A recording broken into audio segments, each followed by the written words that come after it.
Muy buenas tardes, un día más con todos ustedes en este su programa que es La Tertulia.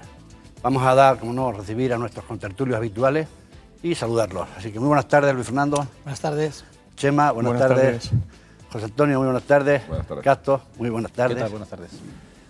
Vamos a empezar con el primer bloque en la problemática de Can Vies en Barcelona. El desalojo del centro social ocupado de Can Vies en Barcelona tiene muchos protagonistas. Sus ocupantes, los vecinos organizados en entidades y aquellos que solamente viven en el barrio de Sant y deben soportar la tensión. Los comerciantes que temen perder ventas o ver rotos sus escaparates y los políticos del Ayuntamiento de Barcelona que no fueron capaces de prever el conflicto que estaban a punto de desenterrar. El desalojo policial del pasado lunes y las 4 noches de disturbios posteriores les han situado en el ojo del huracán. Los Mossos d'Esquadra han detenido en 6 días a 61 personas acusadas de desórdenes públicos, daños y resistencia a la autoridad. La inmensa mayoría tienen entre 20 y 30 años. Los representantes del Ayuntamiento, como es el alcalde de Barcelona, Xavier Trias, y el concejal de Sant Montjuïc, Jordi Martí, y los de los ocupas son los actores más activos y tendrán la última palabra. Pero el resto, los comerciantes y especialmente los vecinos, no han querido quedarse como meros espectadores y han dado un paso al frente para intentar mediar, reclamar diálogo o dar visión para solucionar un conflicto sin precedentes. Todos ellos tienen puntos de vista diferentes, en algunos casos hasta opuestos. De hecho, recientemente se acaba de pronunciar que va a haber un retroceso, que va a haber un acuerdo, que ahora nuestro contertulio, lógicamente, lo van a comentar. Así que, no sé, ¿por quién empezamos, Castro?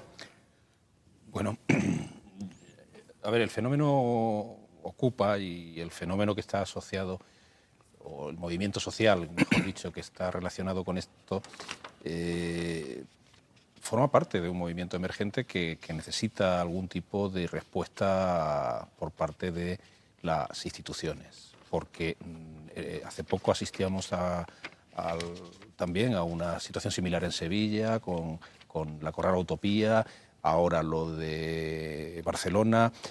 Yo creo que estamos hablando de puntas de un iceberg que es mucho más amplio. Es decir, solamente en Barcelona se calcula que hay 500 centros públicos o locales públicos ocupados por este tipo de movimientos sociales. Es evidente que las respuestas violentas, improvisadas, y yo considero una respuesta violenta mandar una máquina excavadora a derribar una casa cuando todavía no se ha resuelto el desalojo definitivo de esa casa, ¿no? Sin que previamente se haya pues negociado de manera ordenada el final de esa ocupación, va a tener, una acción violenta va a tener una reacción violenta, ¿no? Que es lo que ha pasado, es decir, es absolutamente previsible. Además, en este caso, se da el fenómeno de la simpatía social, es decir, cuando hablas de los vecinos, quizá habría que también añadir que hubo un gran movimiento vecinal de solidaridad y apoyo a los que estaban ocupando este edificio, ¿no? Y que se prestaron además a la reconstrucción esta inmediata, improvisada, que pretendían hacer de las primeras paredes que las máquinas habían derribado, ¿no? Es decir, que cuando hay una respuesta social de simpatía hacia un movimiento, pues la contra no puede ser policía y más policía, ¿no? Es decir, tiene que haber una solución. Yo creo que el Ayuntamiento de Barcelona ha tomado nota de esto, ¿no? Y de hecho, pues hemos conocido la noticia de que se ha firmado un acuerdo con este colectivo de cesión del edificio de 2 años. Me imagino que una vez que efectivamente se ha comprobado que arquitectónicamente por los técnicos el edificio no corre riesgos de derribo y de que efectivamente se produzca una catástrofe humana importante. Y durante 2 años supongo que se da esa prórroga, ese tiempo, esa tregua para que se resuelva esa situación. Pero no solo esa, es decir, lo que se tendrá que pensar desde las instituciones y desde los políticos que gobiernan las ciudades donde se da este fenómeno, la solución hay que buscarla para el resto de los centros que bajo una apariencia de centros sociales en los que se desarrollan actividades culturales, actividades, es verdad que un poco underground, un poco de tal, pero bueno, los colectivos jóvenes se simpatizan con ese tipo de movimientos, un buen número de jóvenes, ¿no? pues digo que habrá que dar respuestas de carácter político y de carácter institucional a ese tipo de movimientos. Reglamentar una fórmula de ocupación que los legalice, esa instancia. Hay cesiones en precario, igual que se cede a una asociación legalmente constituida, se cede un edificio municipal para que esté ocupando ese espacio durante el tiempo que la asociación desarrolla sus fines, pues de manera parecida se pueden hacer acuerdos de esta naturaleza, ¿no? Por lo tanto, yo creo que lo que hay que hacer es, en lugar de extirpar con la violencia este tipo de movimientos, es todo lo contrario, es intentar socializar este tipo de movimientos, hacerlos legales, ¿no? Introducirlos dentro del circuito de la legalidad. Esto, la pregunta, o lo que yo me planteo es que ha llegado un momento en que estamos viendo todo lo que está pasando en todos los sitios y la reacción es violentísima. O sea, de hecho los vecinos están asustados, decían, porque no saben qué va a pasar con sus casas, con sus negocios, y es que ahora ya cada vez que no hay un acuerdo, que estará mejor o peor, pero que es legal que desocupar a alguien, independientemente de cómo se haga, pero lo que no puede hacer es que las reacciones sean en plan vandálico a la ciudad a hacer lo que están haciendo, porque entonces no vale para nada que haya una legalidad que apoya el que se desocupe.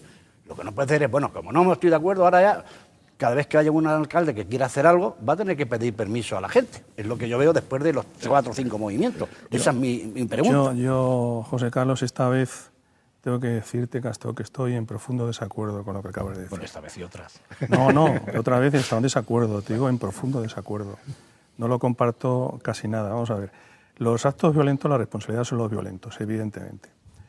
Y dicho esto, desde luego el Ayuntamiento de Barcelona se ha comportado, vamos, es algo que no se les puede salvar de su actitud. No hay nada que se les pueda salvar que pueda decir que ha sido positivo. Están una serie de meses negociando con el colectivo. Y de pronto, de forma unilateral, deciden que eso hay que cerrarlo. Y mandan a la excavadora a cerrarlo. Y después, cuando se producen todos los actos violentos, todo lo que hemos visto en televisión, deciden echar marcha atrás. Después han decidido otra vez echar marcha adelante. Y parece ser que el miércoles de esta semana ya definitivamente han decidido echar marcha atrás, firmar un acuerdo y toda una serie de cosas. Eso no se puede hacer. Si un ayuntamiento ha decidido la actuación que sea, la tiene que llevar a su término. Y si no, es que no lo habían decidido. O sea, estaban haciendo una prueba a ver si colaba, ¿no? A ver si no protestaban y tal. Yo creo que el ayuntamiento lo ha hecho fatal. Después, estos colectivos, ¿quiénes son? Porque cuando pasó lo de Gamonal, realmente no sabíamos quién estaba detrás. O sea, estaban diciendo por ahí que había venido gente de fuera, en fin, no se sabía. Pero ya, después de Gamonal, del 22 de marzo, de lo que ha pasado ahora en Cambies, ya sí sabemos quiénes son. Son grupos antisistema, anarquistas y no anarquistas. Parece que hay unos grupos importantes que son anarquistas, pero también hay no anarquistas. Sí, que más vienen de fuera, muchas partes de esa gente. Sí.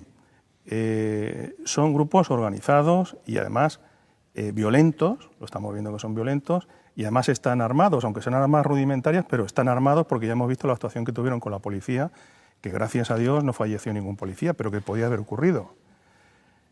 Todos vienen de centros ocupas. Dicen, parece ser que hay unos 1000 centros ocupas en España, 500 en Cataluña, pero también hay en Madrid, también hay en el País Vasco, también hay en Galicia, y el denominador común es que están haciendo en realidad apología de la extrema izquierda y que son elementos violentos, porque si fueran centros sociales, centros culturales, pues bueno, yo estaría de acuerdo con lo que acabas de decir, pero es que la violencia es el parámetro fundamental que tienen de moverse, sí. Se ha visto en el 22M, se ha visto en el 22M y se ha visto ahora en Cambies, ¿no? O sea, han quemado 200.000 euros de mobiliario urbano, o sea, una auténtica barbaridad. Una cosa también importante es que todos vienen de los centros, de estos centros ocupas. Y cuando ya empieza a producir indignaciones, cuando te enteras, bueno, porque muchos de esos son edificios públicos, la mayoría, también hay edificios privados, pero es que ha habido edificios públicos cedidos por la Administración y a mí me parece absolutamente intolerable. Por ejemplo, el edificio de Tabacalera en Madrid fue cedido por el señor Rodríguez Zapatero. Este de Cambies era también la sede de los transportes urbanos de Barcelona. Del metro. Sí, del metro. Entonces, ¿por qué razón hay que cederle edificios públicos a elementos y organizaciones violentas. Yo no estoy de acuerdo. Estoy en total desacuerdo. Además, cuando hay organizaciones, montones y montones de organizaciones sin ánimo de lucro que hacen una labor tremenda, muchísimas, en Puerto Llano tenemos muchas, pero es que a nivel nacional hay muchas, porque hay que cederle edificios públicos a esta gente que se comportan de manera violenta. Yo lo primero que creo que debemos hacer o intentar es que no haya más cesiones de edificios públicos a los violentos, de ninguna manera. Y si se siguen comportando de forma violenta, pues habrá que darle todo lo que necesite la policía para poder actuar. Todos los medios, los que tenga, dejarles actuar y si hay medios que no tienen, dárselos también. Y habrá que hacer también un dato importante, por si no lo sabéis. Muchos de esos centros ocupas de Barcelona los está gestionando la CUP, este grupo de extrema izquierda que en las últimas elecciones han sacado 3 diputados. ¿Sí? Hay muchos de esos centros gestionados por la CUP. Y el secretario general de estos señores de la CUP estuvo trabajando en Egin. O sea, que viene del ambiente de la Kale Borroka, que realmente es lo que está ocurriendo. Bueno. Yo es que creo que están mezclando dos cosas, bueno, se suele hacer normalmente. En cuanto hay actitudes violentas, todo el colectivo en sí es violento. Eso no es cierto. Si te paras a documentarte y mirar la prensa de Barcelona, pues te darás cuenta que las asociaciones vecinales se han puesto de parte precisamente de los vecinos del barrio. No son los que se han puesto de parte, es una manifestación de 7.000 personas, no son 7.000 violentos. Incluso la misma policía, bueno, los mismos mozos de escuadra admiten que no son más de 150. Si hay 7.000 personas en una manifestación, no son 7.000 personas de ultraizquierdas que quieran destrozar Barcelona. Es otra historia. Ese centro llevaba 17 años funcionando, absolutamente integrado en el barrio, dicho por los propios vecinos. De hecho, yo he escuchado algunas declaraciones de algunos vecinos a los que se les decía que había otros vecinos que se quejaban. Y ellos argumentaban que las quejas recibidas en ese barrio no eran más numerosas que las que podían recibirse cuando se abre un bar debajo de un edificio o se pone una terraza. La cuestión esta es por qué Convergencia y Unió decide, mientras se está negociando, hay que recordar que estaban sentados en la mesa de negociación todavía, por qué decide mandar ahí una excavadora. Lo podemos interpretar de muchas maneras, pero la más sensible, la más sencilla es provocación. Es precisamente Convergencia y Unió la que unilateralmente provoca violencia. La violencia de la que tú hablas, que habría mucho que hablar sobre el CUP. Es que siempre, si se han juntado con los avechales, ya tienen que ser terroristas o ya tienen que estar con la Kale Borroka. Podemos estar o no de acuerdo con sus ideas políticas. Yo personalmente no estoy de acuerdo. Pero tampoco me atrevo a decir que todo aquel que comulgue con esas ideas políticas es un violento. No es así porque ya digo que desde el punto de vista del número no se corresponde. Luego, por ejemplo, voy a citar textualmente unas declaraciones de la Asociación de Vecinos de Barcelona, la Federación de las Asociaciones de Vecinos de Barcelona, que dice: todas estas manifestaciones temen que no sea más que, como tú apuntabas, la punta del iceberg, porque hablan de que el mapa de estas manifestaciones se parece demasiado a la geografía de las desigualdades y de las injusticias que están haciendo romper la ciudad. Y hablaban también, por ejemplo, del modelo de ciudad que está intentando imponer CiU en Barcelona. Y quieren orientarla hacia el turismo, y un turismo de alto standing, en el cual, pues claro, los barrios, como el barrio de Sants, que es precisamente un barrio céntrico, parece ser una isla, en mitad de un barrio residencial de burguesía, pues parece que no les gusta que ese tipo de imágenes de pobreza o miseria o marginación estén cerca de los turistas que ellos pretenden promocionar. O sea, es una cuestión de intereses, más que otra cosa, y de intereses políticos y empresariales. Porque la cuestión está que en un principio derriban el edificio y no dejaban muy claro el Ayuntamiento de Barcelona qué pretendía hacer ahí. Equipamientos sociales, parecía que no. Hablaron después de zonas verdes, parecía que tampoco. Otros están hablando de hacer un plan de urbanismo en el cual quieren desplazar a todo ese barrio, que es un barrio humilde, y que para desplazarlo a las afueras y dejar el centro de la ciudad exclusivamente para los intereses empresariales. Cuando tú vives en un barrio y tú hablas de violentos, hay 7.000 personas que salen en manifestación, y cuando ves al día siguiente de destruir la mitad del edificio, que vienen por una calle cientos de personas con cascos amarillos para intentar reconstruirlo, con niños y familias, me parece que algo está ocurriendo allí que no es la imagen que nos han querido dar. Sí, pero José Antonio, piensa una cosa. Yo creo que esas 7.000 personas, cuando vean que delante de ellos hay una gente que hace violencia, pues yo entiendo que deberían de decir, bueno, pues nosotros que no estamos de acuerdo con esta gente que es violenta, nos apartamos de esta manifestación y la haremos conforme. De hecho, porque al final, de hecho, lo que ocurre, todo lo que el mundo que ve... esa es la cuestión, es que digamos que es mucho más impactante en un telediario ver un contenedor ardiendo que 7.000 personas. Cientos, José Antonio. Y yo veo eso. No han sido cientos. Habrán podido ser, no sé, 50, 60 contenedores ardiendo. Digamos que. Para 200.000 euros, sí es cierto. Sí, sí, no, son muchos. El contenedor es 30.000. Si 30 cada contenedor lo valora el ayuntamiento en 1.000 euros, serían 30. Pero en cualquier caso, yo sí quiero insistir en una cosa, porque también antes en mi intervención a lo mejor no quedó claro, ¿no?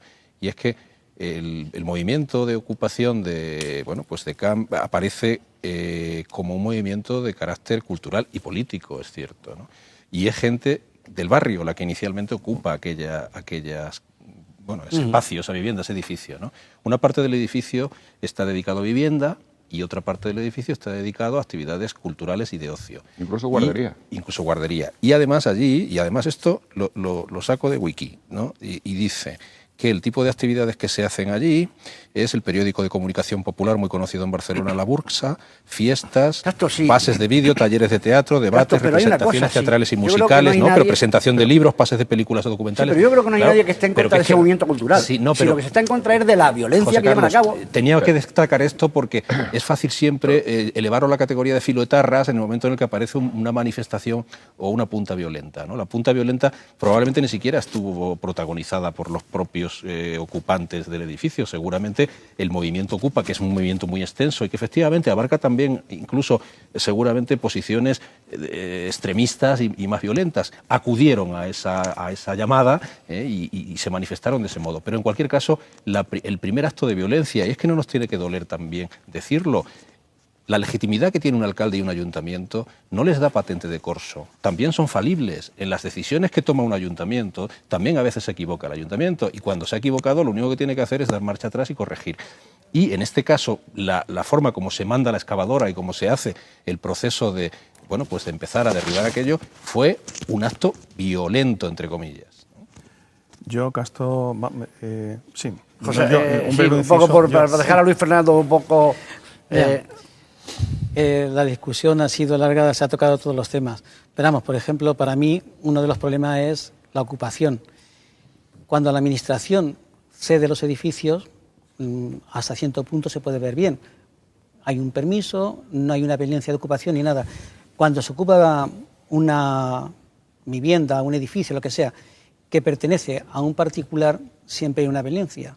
Entonces pienso en un Estado demócrata en el cual sobra esa violencia. La propiedad privada debe ser respetada.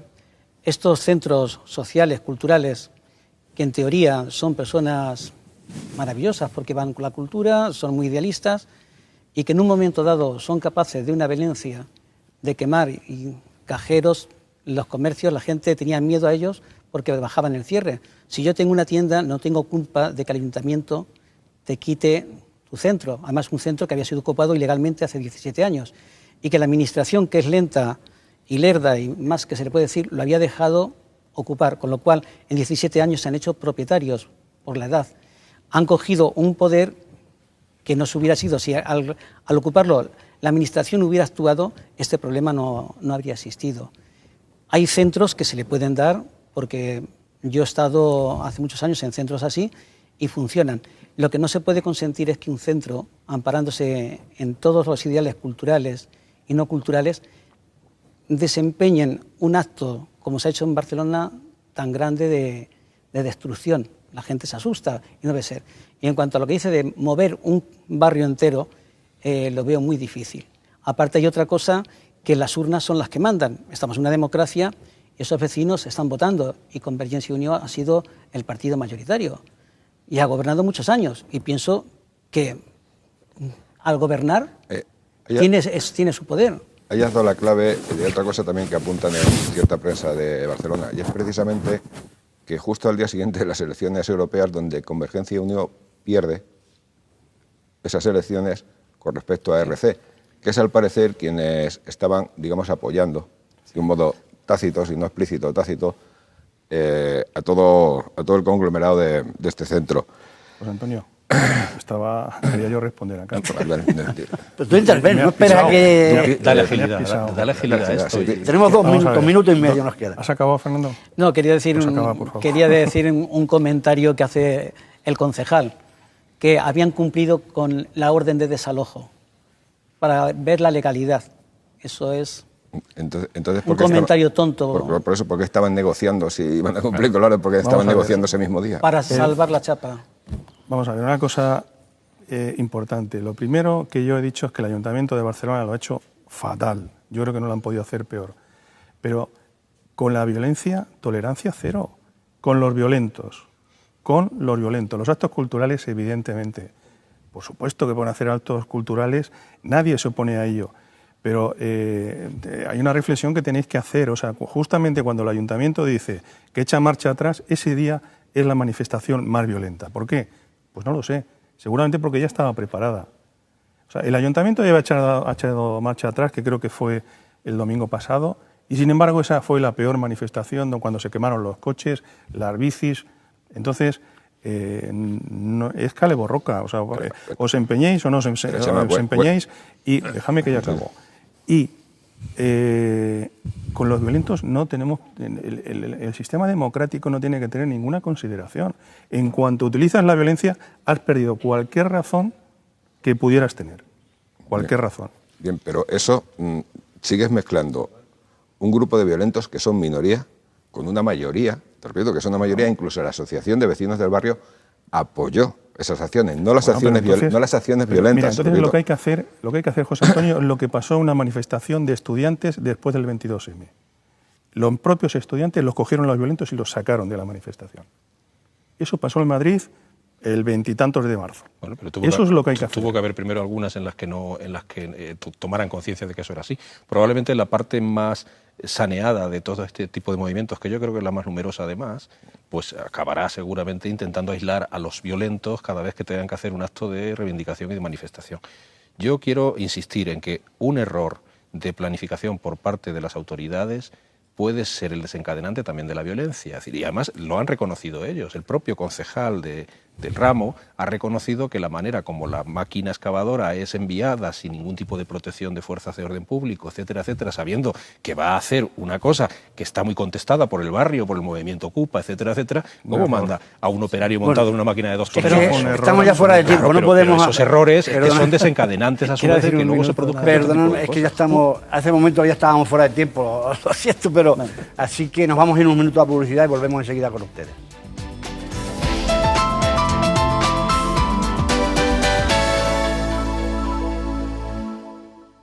De nuevo con ustedes en este segundo bloque, en el cual vamos a tocar el Club Bilderberg. Muchos dicen que ellos son los que gobiernan el mundo en la sombra. Se llaman el Club Bilderberg y reúne a las personas más poderosas y ricas del mundo. Estos días han estado en Copenhague. El 29 de mayo de 1954, en Oosterbeek, en Holanda, con motivo de que por Europa se extendía una ola de antiamericanismo a raíz del Plan Marshall, altos dirigentes del viejo continente deciden reunirse en secreto para tratar el problema. Y lo hacen en el hotel que dará nombre a los encuentros más enigmáticos del último siglo, el Hotel Bilderberg. La reunión fue un éxito, por lo que los organizadores pactaron una conferencia anual alrededor del planeta. Primero, con la misión de fortalecer una alianza invisible entre Europa y los Estados Unidos frente a la entonces Unión República Socialista Soviética. Pero después sus planes son aún mucho más ambiciosos y 62 años después el secretismo sigue siendo su sello de identidad. Son entre 120 y 150 personalidades por cita. Se dicen que son los verdaderos amos del mundo, las manos que mueven los hilos y que influyen en las cuestiones más relevantes de nuestras vidas. Epidemias, guerras, precios de alimentos y petróleo, elección de presidente como Barack Obama por los Estados Unidos. Pero hay teorías que dicen que no siempre buscan solución a los problemas, sino que a veces los provocan ellos mismos por intereses ocultos. Y esto es un poco lo que se puede ver o leer con respecto a este club. No sé, vuestro punto de vista. Pues un Chema. poco descriptivo al principio, ¿no? Por si los televidentes no conocen esto del Club Bilderberg, ¿no? Pues el club realmente es una reunión anual y privada que se realizan todos los años, casi siempre en el mes de mayo, en cualquier parte del mundo, y que engloba las personas más influyentes de Europa, de Estados Unidos, Canadá, y ahora se han incorporado también los chinos. Se llama, no sé si lo has comentado, se llama Club Bilderberg porque la primera reunión se hizo en Holanda en el año 54 al amparo del rey de entonces, de Bernardo de Holanda, y además una curiosidad también, el primer organizador fue un jesuita polaco, el señor Rettinger. Y el primer hotel donde se reunieron fue el Hotel Bilderberg. Este año se han reunido en Copenhague, como bien has comentado, y han tratado temas pues, de actualidad, los temas más candentes. Han estado hablando del conflicto diplomático que ha habido entre Estados Unidos y Europa por las escuchas a los dirigentes europeos. Han estado hablando del traspaso de información entre servicios secretos. Han hablado de un tema también curioso, el futuro de la democracia, algo también que bueno, es algo para meditar, ¿no? Y han hablado de las perspectivas de políticas y económicas de China, del gigante asiático, y de algo que también hemos comentado aquí más de una vez, de la crisis de Ucrania, o sea, todos temas bastante interesantes. También hay que comentar que en España se han reunido 2 veces, en el año 89 y en el año 2010. Y este año, bueno, pues ha habido 4 representantes. Normalmente yo creo que iban 3 personas por parte de España. Este año han estado 4. Ha estado la reina representando a la monarquía, el ministro de Asuntos Exteriores que representa al gobierno y bueno, la persona cercana al PSOE pues ha sido Juan Luis Cebrián, el director general de Prisa. No sé cuántos de cercano, pero bueno. Bueno, cada vez menos. Bueno, yo recuerdo hace unos años, Castro, bueno, pero tú hace unos años. Hace unos años, no muchos, sí, hace unos cuantos. Que se decía en prensa que no se sabía si el PSOE mandaba sobre Prisa o era Prisa la que mandaba sobre el PSOE. Eso era cuando vivía por la Eran otros tiempos. Sí. Esos son los representantes españoles y bueno, curiosidades. Hay alguna curiosidad, a mí me ha llamado la atención. No se permiten escoltas, no se permiten acompañantes, las invitaciones son individuales, o sea que no valen ni maridos, ni esposas, ni amigos, ni amigas. Y, por supuesto, tampoco periodistas, con lo cual toda la información se queda en casa. Y una cosa también curiosa de este club es que tienen una ley que se llama The Chatham House, por la cual se puede hablar de lo que se ha hablado allí, pero no se puede comentar quién lo ha dicho. De esta manera, bueno, pues la gente puede hablar libremente, expresarse sin cortapisas, sabiendo además que nada de lo que diga va a ser utilizado en su contra, ¿no? Porque no se va a saber quién lo ha dicho. Pues no veo yo a la reina metida en ese... Bueno, no es la primera vez. Yo creo que la reina, quizás de todos los españoles que han asistido otras veces, junto con Juan Luis Cebrián, es la que más veces ha asistido a estas reuniones. A ver, hay una cosa que se le ha olvidado decir a Chema cuando ha citado los asistentes este año a la convocatoria de este año, que le ha faltado decir que también estaba la sobrina de Rajoy. Sí. Sería la cuarta en este caso. Que no lo podía decir porque no lo sabía. Que no identificaba. Bueno, pues ya lo sabes.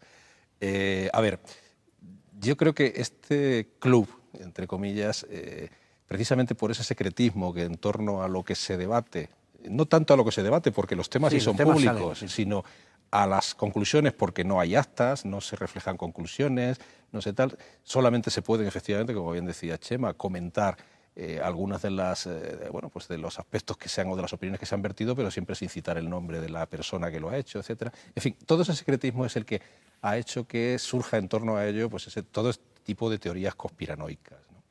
Pero el no caer en lo conspiranoico no quiere decir que se niegue el efecto conspiratorio que efectivamente puede tener este club tan extraño. Digo extraño porque además desde el año 54, ¿no?, que fue la primera vez que se convoca hasta ahora, todos los años, de manera anual, ¿cuántas serían? 63 convocatorias ya las que llevaríamos. Bien, pues no han repetido nada más que 3 o 4, es decir, hasta los 150 restantes han ido variando cada año en función de quién ostenta poder político, poder económico, poder, si quiere, social en cada momento.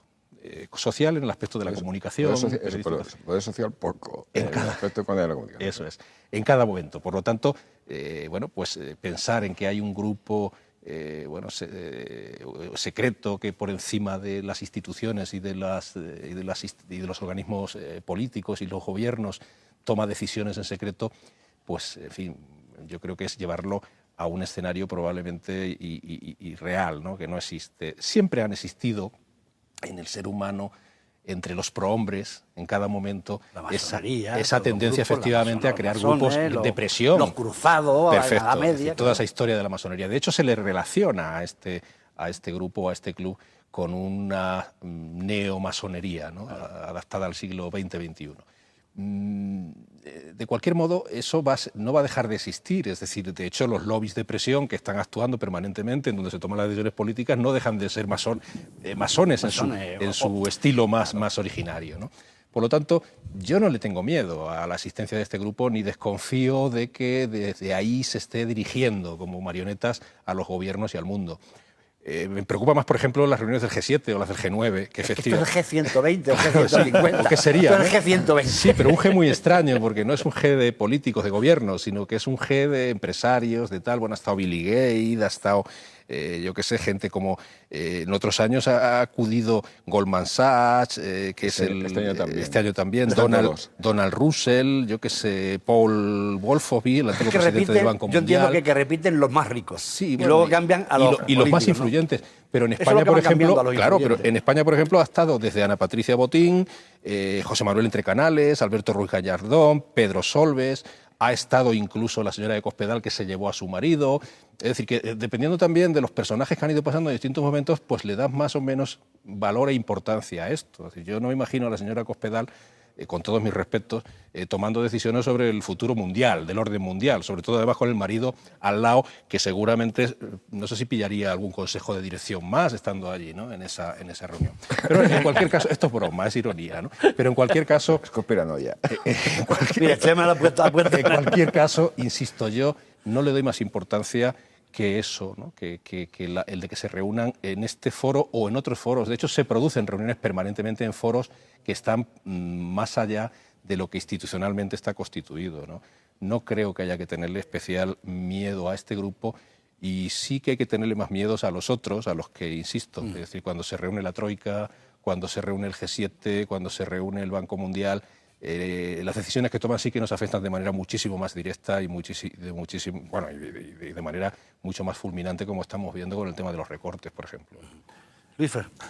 Bueno, hay muchas teorías sobre el grupo, que es un grupo que maneja el mundo. Lo último que están diciendo es que está habiendo un relevo en las casas reales europeas y la última cabeza de caer ha sido el rey Juan Carlos. Puede ser casualidad o no, pero vamos, pienso que este grupo... Es imposible que mantuviera en secreto su trabajo para conspirar, para manejar el mundo, para subir una acción, para cualquier cosa. Le veo casi sumamente imposible. Es más fácil que se junten 4 personas ricas del mundo y manejen el mundo entre 4. Entre 120 y 150 es imposible. Lo primero porque mucha gente no tiene ni capacidad ni contacto y no tienen el poder necesario que da, por ejemplo, el dinero. Claro, para subir las acciones, como tú dices, o tal, tienen que ser los ricos, los grandes ricos del mundo. Los grandes que no estaban tampoco ahí, los más ricos, quizás habría alguno otro, pero que no se dedica. Bill Gates, sí, pero no se dedica. Bill Gates no se dedica a eso. Podría estar Soros, que me parece que hasta alguna vez. En cuanto a que puedan manejar el mundo, es muy difícil, lo sigo diciendo, y la gente tiene que hablar de algo. Hay una periodista que habla de toda esta teoría de la conspiración, que va a haber una guerra en unos próximos meses, que va a haber un cambio social. Todo eso le hace vender su periódico más páginas o su blog que tenga en Internet. A lo mejor acierta. Menos mal que no ha sacado las teorías de Nostradamus claro. Con el cambio que viene en la monarquía y todo, que las podías haber sacado. Entonces, la gente que asiste se elige por el momento social. también estuvo Zapatero, no sé lo que fue porque no sabe inglés. Entonces no se enteraría de nada. Estaría allí de... ¿Tendría un intérprete? No puedes llevar. ¿Ah, no? Tú o sabes o no. La reina es una persona muy culta, habla muchos idiomas. Seguro que y la puede reina, hablar seguro con que la todos. reina le tradujo a Zapatero al oído. No creo. Bueno, Pero vamos, Yo quería hacer... bromas aparte, Fernando, ¿se te acabó? dejo. Que, vamos a ver, Casto, el cuarto representante de España en esta reunión ha sido el director general de la Caixa. El director general de la Caixa. Pues ha habido 5 entonces. Yo no tengo constancia de, Te lo voy a de lo que estabas comentando, no lo sé. Yo tampoco lo leí, Entonces, ¿verdad? Que yo no yo- lo leí. yo- no Juan le María, veo Juan ningún María sentido. Nin, Me parece, ese- Juan Ha María habido Nin, 4 me- representantes y hay me 4 parece que no tú se lo había. podrás Oficialmente confirmar, seguro ¿no? que no había nadie más. eso es en esta- Vamos a ver, hay de respecto a estar allí, yo recuerdo también que Solana ha ido muchísimas veces y de allí salió, le nombraron el año siguiente secretario general de la OTAN. Bueno, ya era lo que era. Ya. No, antes. Ya había estado antes. O sea, que tú crees, Chema, que efectivamente tienen influencia sobre la parte política. La parte Yo te- económica yo no lo dudo te- que haya gente que, bueno, pues, pero la parte política tú crees que pueden tener... Yo, mira, te voy a decir lo que creo. Allí lo que ocurre es que las personas que exponen los temas son temas candentes, son gente muy preparada, buscan los más preparados y están contando qué es lo que está ocurriendo y qué opciones hay. Y posiblemente dentro de las opciones que se barajen, pues a lo mejor se baraja una solución coordinada que, en fin, que no es un sitio donde se toman decisiones, sino que se exponen posibles soluciones a problemas que hay en el mundo. Y de ahí la gente se lleva su idea. Hay una cosa curiosa, porque uno de los años, alguien, no recuerdo el año, invitaron un año a una persona que era súper especialista en temas demográficos. Entonces él contó cuál era la evolución que se esperaba de la población mundial, qué problemas podía haber en el mundo, ¿no? Y entonces contó que a mediados de este siglo iba a haber un problema grande con los temas básicos, con la comida, con los alimentos, con el agua y con la energía. Y que dentro de su valoración era muy posible que hubiese una guerra, que teníamos que estar esperando una guerra en Asia por los elementos básicos, en la zona donde, pues en la zona de India, Pakistán, China, que entre esos 3 países pues tienen ahora mismo el 40% de la población mundial. Las necesidades que van a tener, tanto alimentarias como energéticas, van a ser muy grandes. Bueno, pues de poner ese dato y de que la gente que estaba allí, por ejemplo la reina, ¿qué vas a hacer? Pues tomar nota. Y los países serios lo único que pueden hacer es preocuparse de que si hay una guerra, pues que en este caso nuestro país pues tenga alimentos y que estemos preparados para una guerra nuclear, porque los 3 países tienen acceso a la bomba atómica, ¿no? Eso es la conclusión que saca cualquier persona con sentido común. Sin embargo, en determinados libros que hay al respecto y en determinadas publicaciones, lo que se sacó de conclusión es que el Club Bilderberg está propiciando el que haya una tercera guerra mundial a mediados. O sea, es cambiarlo por pasiva, y yo eso no me lo creo. Es una de las preguntas que yo decía cuando he hecho la presentación, Juan Antonio, es de que por muchos sitios lo que se dice es que en vez de buscar soluciones a los problemas, se plantean o se nacen de allí los problemas, los lanzan, ¿no? 2 cosas antes de empezar. Si va la gente mejor preparada, como has admitido antes, entonces admitirás que Zapatero era un personaje muy bien preparado, ¿no? No hay diferencia. No hay Sí, diferencia, es José simplemente Antonio. una broma. Unos son los ponentes y otros son los invitados. Sí, pero es simplemente una broma. Los ponentes son Lo segundo gente de la quería más decir, preparada del Si mundo. algún masón nos hubiese estado escuchando, se le habrían puesto los pelos de punta. Pero bueno, quitando eso, yo realmente no creo. Verás, ahí lo único que permiten llevar son palos de golf. ¿Son? Palos de golf, para jugar al golf. Entonces, una reunión vista así de 4 amiguetes, pues tampoco parece que sea gran cosa. A mí no me preocupa eso, ni siquiera me preocupa que sus deliberaciones sean secretas. A mí realmente lo que me preocupa es que allí van ciertos personajes que van siempre. No son los mismos personajes, pero sí son los personajes que representan siempre a los mismos intereses. Empezando por la Shell, Goldman Sachs, no todos los años van los mismos, pero sí llevan siempre un representante de los mismos. Y me ha resultado curioso, al investigar sobre el asunto, unas fotografías que he visto de este mismo año, de las terrazas, están tomadas con un objetivo, pero se ve perfectamente y se ve a los personajes que allí se sientan a charlar amigablemente en la terraza. Y una de ellas, por ejemplo, es el director general de Shell, que fue también secretario de Estado de los Estados Unidos de América, además de otros cargos también de la administración americana, que tenían que ver también con la CIA. y cómo está sentado cómodamente y el lenguaje corporal.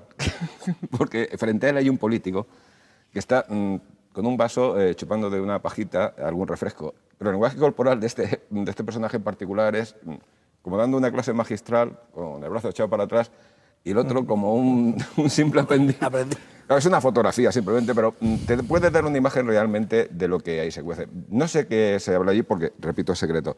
Pero sí tengo la impresión que, digamos, se le dan ciertas indicaciones, ciertas sugerencias a los políticos de grandes corporaciones económicas.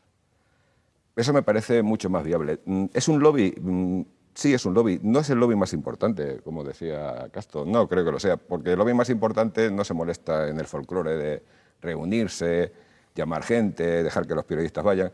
Lo hacen de una manera mucho más discreta. Entonces, no sé si han tomado la decisión de dejemos que el folclore y que la gente se fije aquí mientras estamos haciendo otras cosas en otra parte del escenario, que era lo que sí me preocupa a mí. Por ejemplo, a mí el Club Bilderberg no es que me preocupe mucho, pero lo que sí me preocupa es quién se está reuniendo para firmar y negociar en los tratados bilaterales de libre comercio entre Estados Unidos y Europa, que algunos personajes que están en el Club Bilderberg están en esos mismos tratados. De eso no se ha oído hablar mucho, ¿verdad? Pero en el Club Bilderberg sí. Eso sí me preocupa, porque no sabemos exactamente qué se discute ahí. ¿Qué se discute aquí? Yo creo que aquí son menudencias. Hablaba Chema, y en eso estoy de acuerdo contigo, que no es a posteriori, sino es a priori. Se pueden tratar temas que luego después ocurren ciertos acontecimientos y se pueden achacar a lo que se ha hablado ahí, o simplemente se puede pensar que alguien ve la situación de un experto, ve una situación, la expresa allí, los demás que están allí toman sus notas y luego resulta que esa situación se desencadena. No lo vamos a saber. Eso sería tan sencillo como si hubiese actas, pero como no las hay, no lo vamos a saber, solo se puede especular. Sí, además, ¿no? Decía Chema, es que se ha previsto que se habría una guerra. Es que si tú analizas un poco cómo está la situación en el mundo, pues casi nadie se equivoca. Si no dice fechas, dice, oye, que va a haber efectivamente una guerra, que va a haber... Claro, es como lo del tiempo. Está nublado, posiblemente llueva, ¿no? Al final lloverá un día, ¿no? Sin embargo, hay un detalle de este año que sí tiene que ver con ese tema. Resulta que este año el número de militares y de personas que tienen que ver con el ámbito militar es bastante mayor que el de años anteriores. Eso sí es cierto. Sí, posiblemente por los motivos. ¿Qué conclusión se puede sacar de eso? Es especulativo, pero es cierto. Me fío más, por ejemplo, de las conclusiones a las que pueden llegar los investigadores de la politología, de la sociología. Claro, los sociólogos. Claro, que trabajan en los ámbitos universitarios, en coordinación, además, porque el ámbito investigador hoy está coordinado y existe una red de investigación mundial donde las ideas, las hipótesis que formulas a partir del análisis social y del análisis de la realidad, pues tienen todo un seguimiento científico, está coordinado, hay publicaciones. En fin, a mí me resulta mucho más serio eso que la posibilidad de que unos cuantos Illuminatis, entre comillas, ¿no?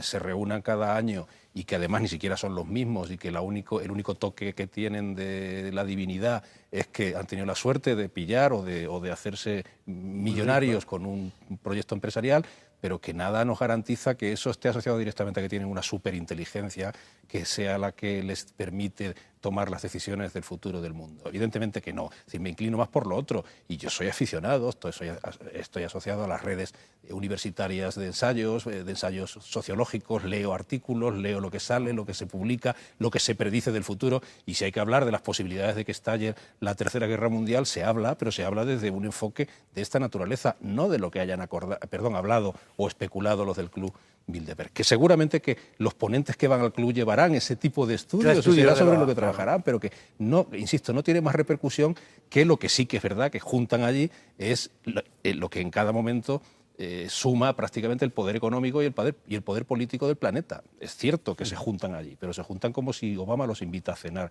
la noche de Acción de Gracias, efectivamente, y hablan del tema. La Acción de Gracias cuando los dos. Hombre, pero no deja de ser también plausible que sea un lugar donde se indique a los políticos hacia dónde deben ir las legislaciones que más benefician a las corporaciones que allí se representan. ¿Pero tú crees que allí lo tienen que decir ellos para que los políticos sepan eso? Yo no creo que desde allí... Digamos que no entrarán en detalles, Supongo. Te repito que todo esto son especulaciones. Yo no estaba allí, no me han invitado.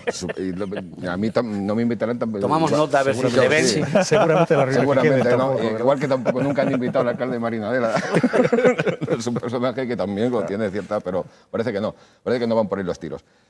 Sí es posible que, digamos que... Yo por ello digo, lo he visto por el lenguaje corporal de las fotografías. Sí es posible que ciertas corporaciones induzcan o aconsejen a los políticos hacia dónde tienen que ir las legislaciones para facilitar sus intereses.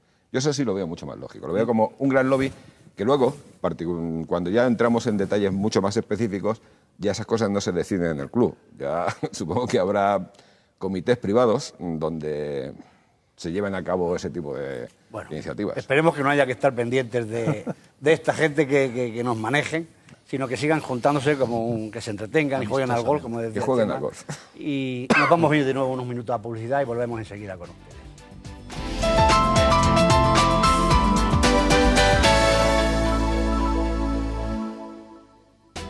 Vamos ya a abordar el último bloque con un tema que es los microcréditos. Estos son pequeños préstamos que se conceden a las personas con un reducido nivel de recursos económicos que carecen de las garantías suficientes para acceder al sistema bancario tradicional y que tienen capacidad emprendedora, por lo que los recursos económicos obtenidos por los beneficiarios son destinados a la puesta en marcha de pequeñas empresas. Su origen data de los años 60 de la mano de Muhammad Yunus, conocido como el banquero de los pobres, y galardonado con el Premio Nobel de la Paz en el año 2006, denominándose a estos microcréditos sociales. Muhammad Yunus, al darse cuenta de las necesidades de la población más pobre, decidió inicialmente prestar a 42 personas dispuestas a trabajar los 27 dólares que necesitaban, dinero que recuperó íntegramente de todas ellas. Esta iniciativa, con carácter experimental, la repitió durante 9 años con el objetivo de poder perfeccionar la metodología.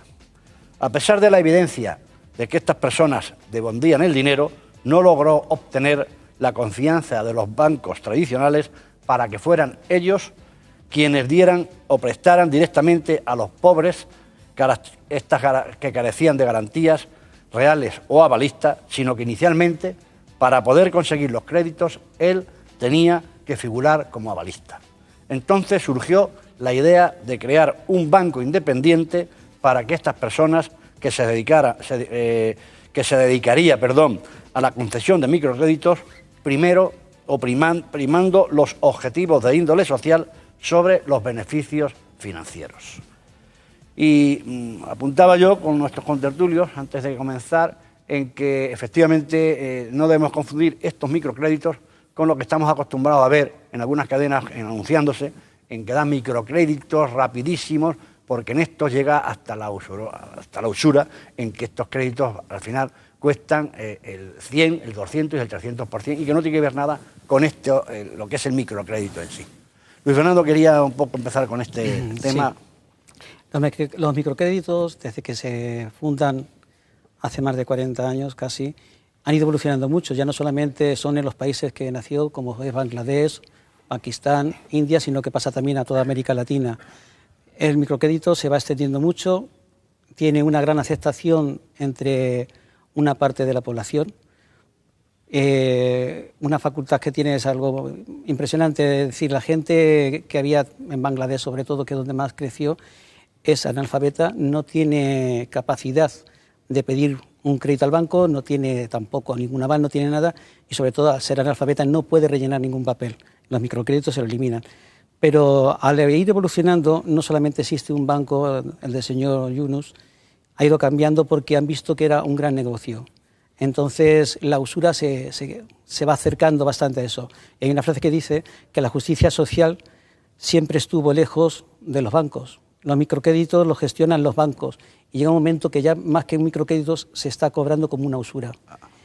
En el año 2011 un equipo danés hace un documental sobre ello y se comprueba que toda esta panacea que habían dicho no existe, que nunca los microcréditos a ninguna comunidad le había aportado la suficiente rentabilidad o bienestar, Tanto es así que al señor Yunus lo expulsan del premio Nobel.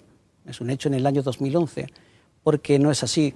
Este señor Yunus decía, hay la gente, la polémica que hay contra ellos, que los microcréditos se estaban devolviendo una fiabilidad entre un 95 y un 98%, lo cual se comprobó. Hay un estudio paralelo que hay más de un 25% que no se devuelve. Por eso los bancos están cobrando una usura, porque en un principio estos microcréditos servían para generar una riqueza del banco que daba más microcréditos. Entonces, la gente pobre tenía una salida muy grande, como el ejemplo de una señora que se le da $1,50 para comprar bambú, porque no podía comprar bambú para hacer muebles, o para comprar una vaca. Hay 1000 detalles. En el año 2009 me parece que son 74 millones de personas lo que acceden al microcrédito, pero no contribuye a erradicar la pobreza, sino que la hace presa, quizás, porque van en una rueda de que piden, no suelen salir, se ayudan. También los microcréditos, a estos 74 millones de personas, entre hombres y mujeres, la mayoría son mujeres, porque parece ser, son más fiables a la hora de devolver el microcrédito. Pero también es una atadura extra que se le pone a la mujer. La mujer tiene que cuidar de la casa, tiene que hacer todo, y aparte debe de trabajar ese poco dinero que le han dado para devolverlo con intereses a la fuerza, es decir, se carga más a una parte de la sociedad. El que se le dé más a las mujeres que a los hombres, no sé, en los países tanto de Bangladesh como a Pakistán, la educación que tiene un hombre y una mujer son muy diferentes. La mujer se ocupa de la casa, se ocupa de todo, y el hombre no se sabe de qué se ocupa muchas veces. A veces es posible que, no en los países musulmanes, que está prohibido el alcohol, pero en países latinoamericanos el alcohol en las familias es terrible, y quien tiene que llevar la familia son las mujeres. Entonces, por eso quizás se encauza más los microcréditos a las mujeres. Pero no está... Es muy bueno, sí, pero no es la panacea.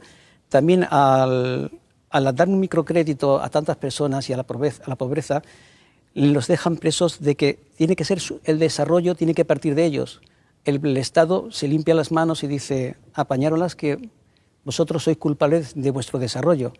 Y creo que no, que los estados tienen que ser. A la comunidad internacional también le vienen un poco bien, le quitan una carga, porque si son 74 millones de personas que han pedido un microcrédito y están fuera, no muy lejos del límite malo de la pobreza, sino un poquito mejor, esas menos personas que tiene que ayudar. Es decir, el microcrédito es un problema según cómo se compense. El microcrédito tiene que ir acompañado por medidas de todos los gobiernos y de la sociedad en general, del Banco Mundial, de la ONU, de quien sea. Porque ahora mismo las críticas que hay a los microcréditos es que están llegando en algunas zonas a la usura. Han vuelto a lo que fue hace 50 años, quizás, en los países asiáticos, en Bangladesh, en Pakistán, que toda la gente del pueblo dependía de 4 usureros que tenían. Y entonces sí los devolvían, porque normalmente los 4 usureros en una aldea tienen a 2 matones que van, te rompen las piernas y no pagas. Y no puedes pagar y además tienes las piernas rotas. Entonces los microcréditos fue una idea muy buena, siempre en papel y escrita, está ayudando a mucha gente, pero también deja presos a los pobres en ese círculo, y a los estados le deja un poco las manos libres, porque pienso que el desarrollo de su población y esa ayuda que da un banco externo también tiene que partir del gobierno local. Bueno, a ver, hay sombras y hay luces, casi como en todo, ¿no? Luis Fernando ha hecho una exposición destacando las sombras. Yo comparto que efectivamente las consecuencias que puede haber ido generando este sistema a lo largo de 50 años prácticamente deja una bolsa de consecuencias indeseadas, ¿no? Pero si te tienes que fiar de informes fiables, o por lo menos fiables oficialmente, la FAO, que es la organización que ha publicado un estudio más a fondo sobre el impacto y las consecuencias que la fórmula del microcrédito, ojo, de la que estamos hablando, que fue efectivamente la que hizo que diera un premio Nobel, que la población de Bangladesh, sobre todo la población rural, diera un paso adelante en en el empoderamiento de la mujer, en la mejora de las condiciones de la población rural muy pobre, etcétera. o en otros lugares como Afganistán, etcétera, que también tuvo su impacto, ¿no? Pero el microcrédito ya existía, es decir, en España, por ejemplo, tenemos una tradición de cooperativas de crédito, de organizaciones rurales, asociaciones de fondos, etcétera, que creaban un sistema de préstamo comunitario porque no tenían acceso al crédito oficial de los bancos. Esa es la clave, es decir, la clave es que cuando estás fuera del circuito en el que el sistema financiero, digamos, ordinario te puede dar ayuda, pues te organizas con tus iguales, y creas alguna fórmula de financiación. De financiación generalmente de pequeños proyectos, claro, porque estamos hablando de pequeños proyectos. El microcrédito, por lo tanto, no es una fórmula original, sino que es una fórmula que ya existía en otros muchos lugares y que lo que sí tiene es una repercusión muy importante en estas bolsas de pobreza que representaban estas poblaciones en permanente y exponencial crecimiento poblacional, como Bangladesh, como India, etcétera, ¿no? Bien, quiero decir que la FAO en los informes sí que hace una valoración positiva en el balance, ¿no? Es verdad, sin dejar atrás las consecuencias también negativas que ha tenido, ¿no?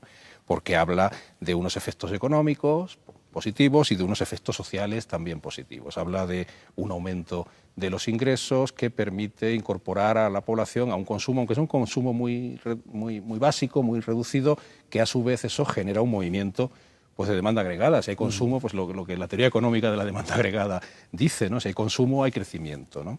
Una diversificación de los ingresos, también como un efecto económico, para que la dependencia no sea exclusivamente de la agricultura, en estos países muy sometida a las condiciones atmosféricas, inundaciones, tifones, etcétera. Bueno, pues permite a la gente rural acceder a la posibilidad de diversificar y no depender exclusivamente de la agricultura.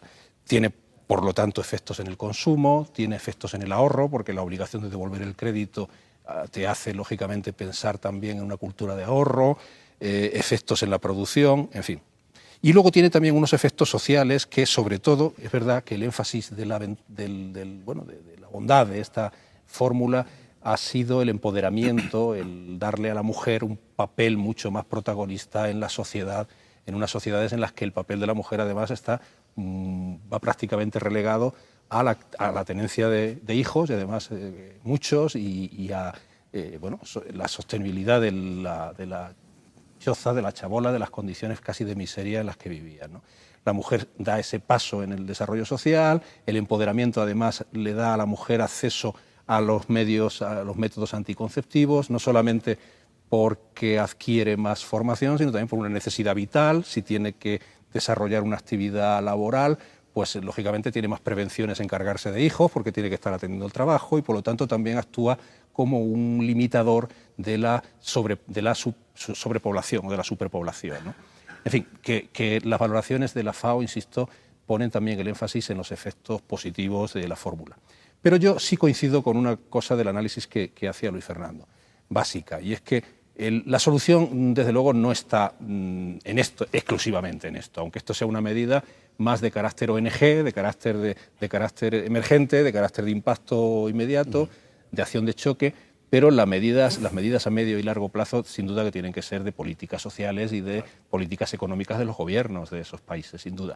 Y que probablemente la asistencia de estas redes de microcrédito lo que haya hecho, en cierto modo, efectivamente, es reducir un poco la carga o la conciencia moral de los gobiernos para poder aplicar soluciones realmente definitivas sobre las condiciones y la situación de vida de estas poblaciones. Chema. Bueno, yo el tema de los microcréditos, efectivamente Luis Fernando ha contado la parte negativa de los microcréditos, pero yo creo que no hay que olvidar una cuestión fundamental, y es que gracias a esos microcréditos hay mucha gente que puede comer cada día, porque van encaminados fundamentalmente a personas para que puedan desarrollar un trabajo y puedan tener unos ingresos y poder comer. O sea, no son créditos para montar una empresa, es fundamentalmente para desarrollar una actividad laboral que te permita comer en sitios donde comer es difícil cada día. Y por tanto eso en sí mismo, independientemente de los problemas que puedan conllevar y de los intereses que se puedan cobrar, eso es positivo. La pregunta fundamental en este tema es si eso es suficiente, ¿no? Y yo creo que ahí no es suficiente. Antes de seguir, quería hacer un pequeño inciso, porque nosotros los españoles, que somos tan negativos con nosotros mismos, quería recordaros, supongo que recordaréis que hace unos años en Brasil nos dieron un premio a los españoles, creo que lo recogió la reina, por la banca española, toda la labor que había hecho con microcréditos en Brasil, ¿no? En Brasil o en cualquier parte del mundo. Creo que es importante este tema, pero yo creo que no es suficiente, ¿no? Con eso no vamos a solucionar el problema de la pobreza, ¿no? Y realmente ahora que estamos en discusiones que a lo mejor yo creo que son un poco tontas, que empezamos a hablar del modelo del Estado y cosas que realmente no es para tanto, como sociedad, no solamente como sociedad española, sino también como sociedad europea, quizás deberíamos plantearlos como objetivo, ¿no? A nivel mundial, intentar erradicar la pobreza, por lo menos el hambre, ¿no? El hambre del mundo creo que debería ser algo que nos tenemos que tomar en serio todos los gobiernos, por lo menos los gobiernos europeos. Y ahí en ese tema quiero recordar que el hambre extrema la tienen fijada a nivel mundial en una renta inferior a $1,50 al día, o sea, es una cantidad ínfima, y a pesar de eso hay bolsas de extrema pobreza en sitios, por ejemplo, en América, en Haití, es un país súper pobre, en zonas de Asia, en la zona de Nepal, de Bangladesh, de la India, hay bolsas de pobreza extrema tremendas, y sobre todo en África, en la zona del Congo, de Liberia, de Etiopía.